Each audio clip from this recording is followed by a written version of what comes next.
নার্সদের প্রাথমিক চিকিৎসা ট্রেনিং কোর্সে বিতর্ক। মুখ্যমন্ত্রীর নির্দেশ সত্ত্বেও পরিকাঠামোর অভাবের অভিযোগ উঠছে। পরিকাঠামো নেই, অথচ প্রশিক্ষণের পর নাম নথিভুক্ত করা হচ্ছে। স্বাস্থ্য ভবনের বিরুদ্ধে গাফিলতির অভিযোগ তুলে সরব প্রশিক্ষণপ্রাপ্তরা। আজই স্বাস্থ্য ভবনে যাচ্ছেন অভিযোগকারী নার্সরা।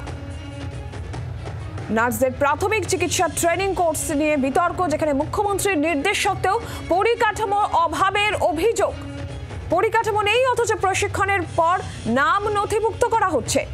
স্বাস্থ্য ভবনের বিরুদ্ধে গাফিলতির অভিযোগ তুলে সরব প্রশিক্ষণ প্রাপ্তরা। ঠিক কি অভিযোগ, কি ঘটেছে, আরো বিস্তারিত জানাবেন অয়ন শর্মা, রয়েছেন টেলিফোন লাইনের প্রতিনিধি। অয়ন, ঠিক কি জানা যাচ্ছে? পরিকাঠামোর অভিযোগ, পরিকাঠামো অভাব রয়েছে, এই অভিযোগ উঠছে। মুখ্যমন্ত্রীর নির্দেশ সত্ত্বেও কি অভিযোগ করছেন নার্সরা? দেখো, তোমাকে বলে রাখি যে রাজ্যের বিভিন্ন হাসপাতালে যে চিকিৎসকের অভাব রয়েছে, সেই অভাব পূরণ করতে রাজ্যের মুখ্যমন্ত্রী মমতা বন্দ্যোপাধ্যায় তার মস্তিষ্ক প্রস্তুত একটি ভাবনা ছিল। তিনি বলেছিলেন যে বিদেশের একাধিক হাসপাতালে, লন্ডন থেকে শুরু করে নিউইয়র্ক একাধিক হাসপাতালে একটি কোর্স করানো হয়, নার্স প্র্যাকটিশনার কাম মিডওয়াইফারি। এই কোর্সটির মাধ্যমে অত্যাধুনিক ট্রেনিং দেওয়া হয় এই নার্সিং স্টাফদের। তারা চিকিৎসকদের অবর্তমানে অন্তত পক্ষে ন্যূনতম রোগীকে চিকিৎসা পরিষেবা দিতে পারেন, সেই জন্য একটি ট্রেনিং দেওয়া হয়। এমনই ভাবে রাজ্যের একটি সরকারি হাসপাতাল, সরকারি মেডিকেল কলেজ হাসপাতাল, এনআরএস মেডিকেল কলেজ হাসপাতালে 2024 সাল থেকে এই ট্রেনিং শুরু হয়েছিল।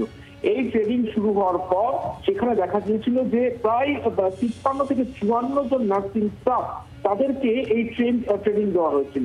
তাদেরকে কাউকে মুর্শিদাবাদ থেকে আনা হয়েছিল, বিভিন্ন জেলা থেকে একেবারে নার্সিং স্টাফের আগে এনে ট্রেনিং করানো হয়েছিল।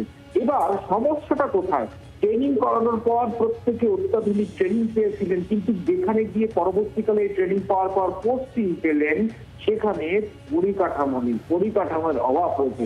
মুখ্যমন্ত্রীর নির্দেশ সত্ত্বেও সেই সমস্ত হাসপাতালগুলিতে যখন এই অত্যাধুনিক যে কোর্স করার পর নার্সিং স্টাফরা যাচ্ছেন, তারা এই ট্রেনিং এর কাজ বা যেটা তারা শিখেছেন সেটা ইমপ্লিমেন্ট করতে পারছেন না, যার ফলে তারা ইতিমধ্যেই আজকে স্বাস্থ্য ভবন মধ্যে দুপুর 12টা নাগাদ সরাসরি স্বাস্থ্য সচিব নারায়ণ স্বরূপ নির্ময়ের সঙ্গে তারা দেখা করতে যাচ্ছেন।